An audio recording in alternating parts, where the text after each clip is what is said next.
Considering that truck is so heavy, Warren Davis, the new Montana pilot of the Barefoot Chevy, should be tough. Here's a guy that's been around for a long time. Up next online is Monster Mash. This is Mike Welch, and he's from Washington also.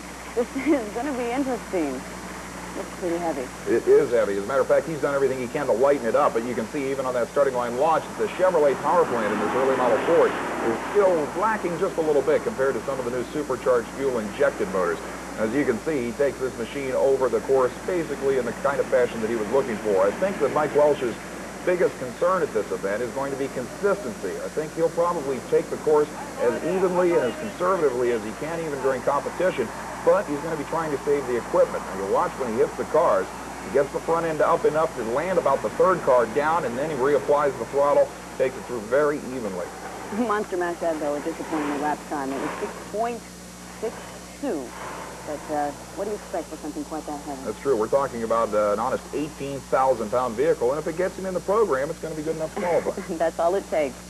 Coming up next is everybody's favorite. This is Bigfoot, driven by Gene Patterson. This is always one that the crowd loves to watch. I'll tell you what, Bob Chandler's Bigfoot team from St. Louis, Missouri is definitely intent on winning that $100,000 pot at the end of the rainbow for the 1990 Camel Mud Monster Series. This is Bigfoot number 7, but it's received a few innovations recently, exceptionally powerful new motor.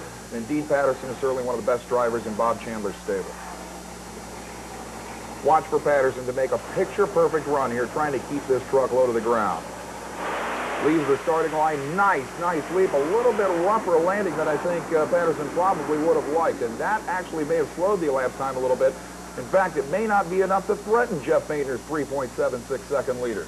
Not bad run, though. He didn't see much air. I'll tell you, the initial hit was just about perfect. It was the landing, the actual landing of the truck near the very last car that sent the machine into a bounce that kept Patterson from reapplying the power that he needed to pick up the elapsed time.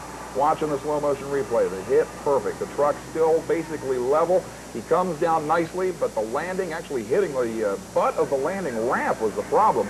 Puts the machine up in the air several times, and he goes across the finish line a little bit slower than he certainly would have hoped. And he probably isn't going to be quite as happy as he could have been with this one. It's lap time 5.49. Well, believe it or not, it looks like Jeff Bainter and the high-voltage Jeep from Yakima may end up #1 qualifier in this field. That would definitely be exciting for the fans here in Washington. Stay with us. We've got more exciting action coming up for you. The super modified mud racers are up next. Welcome back to the U.S. Hot Rod Association's Mud and Monster Truck Racing Championships in the Seattle Kingdome, brought to you in part by Kicker High Performance Auto Speakers by Stillwater Designs. Well, Bret, looks like that Jeff Bainter actually pulled it off. Absolutely incredible. In front of the hometown fans, the incredible high-voltage Jeep is #1 qualifier in this incredible field. Looking at the way qualifying ended up, the good news is that Jeff was #1 qualifier. The bad news is that he has to race Gene Patterson and Bigfoot in the very first pair of the very first round. It'll be the Barefoot Chevrolet taking on Mike Welch's Monster Mash Chevy-powered Ford, and then the Hot Stuff Jeep with brand-new driver Todd Blazer behind the wheel will take on the brand-new Hot Tempered Jeep with lady driver Randy Lynn from Aberdeen, Washington behind the wheel of that machine. And then, of course, Gary Sargent, the Skull Bandit, takes on the Canadian Taurus Chevrolet, and the crowd is ready. Looks like the crowd is really getting prepared because things get a little noisy when the mud racers get out there. And looks like Dad's got his ears covered.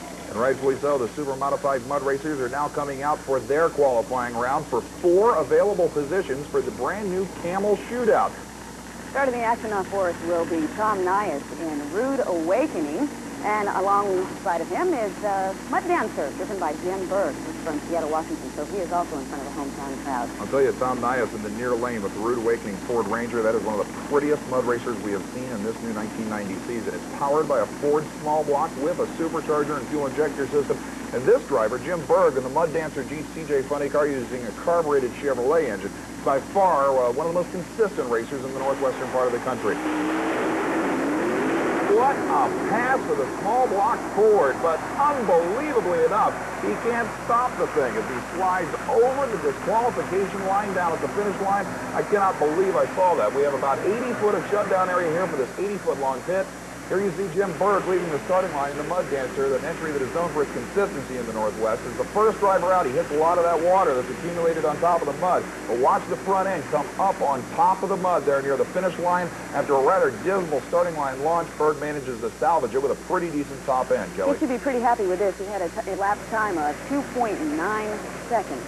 So he should be rather happy. Well, at 2.90 seconds, I don't know if that's exactly the best we can expect here this particular event. Let's look at the starting line launch of the Ford. Left front wheel in the air. Look at Tom Nyas steering this Ranger to keep it inbounds during the actual run.